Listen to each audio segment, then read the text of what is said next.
Good evening and welcome to the brief at 30 for the Newsfirst team. I'm Ditmini De Silva. In local news, Anuradhapura district leader of the National People's Power, Wasantha Samarasinghe, says the NPP will not allow elections to be postponed. He made these comments during a media briefing in Anuradhapura. පළාත් පාලන මැතිවරණය සඳහා පෙළ ගැහිමින් ඉන්න වෙලාවක රනිල් තමන්ගේ කෑදරකම. While we are preparing to conduct the local government election, Ranil is showing his greed. After selecting the Rajapakshas, he is trying to stay in office for the rest of his term, and he has played his final trump card. They tried refraining from accepting nominations and bonds, refraining from announcing the election date, and passed a bill in parliament. Now he is trying to use his influence to remove members of the election commission. If he is removing members to postpone the election when parliament should be dissolved, will he say there are no funds to do so? And will we allow this corrupt group to run this country? If Ranil and the Rajapakshas are trying to use these non-democratic ways to push the people towards this, the NPP will not allow this. In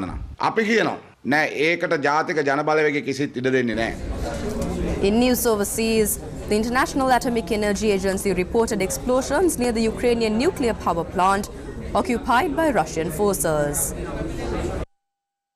The International Atomic Energy Agency has reported powerful explosions near Ukraine's Russian-occupied Zaporizhia nuclear power plant and renewed calls for a security zone around it. A Russian official quickly dismissed the comments by Rafael Grossi, head of the IAEA, saying the United Nations body had suggested that Moscow could not uphold nuclear safety at the plant. Russian forces seized the Zaporizhia plant from Ukraine in early March, soon after invading, and Moscow and Kiev have accused each other of engaging in fighting around the sensitive site. And in sports, the upcoming Women's T20 World Cup in South Africa will have an all-women lineup of match officials in what will be a landmark first in the game. On Friday, the ICC announced the panel of 3 match referees and 10 umpires, featuring officials from 7 countries. The match referees are G.S. Lakshmi from India, Chandra Fritz from South Africa, and Michelle Pereira from Sri Lanka.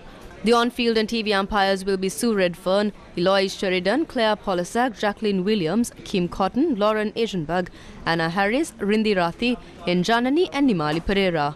An ICC statement said selecting this panel was part of the governing body's strategic ambition of advancing the involvement and visibility of women in cricket.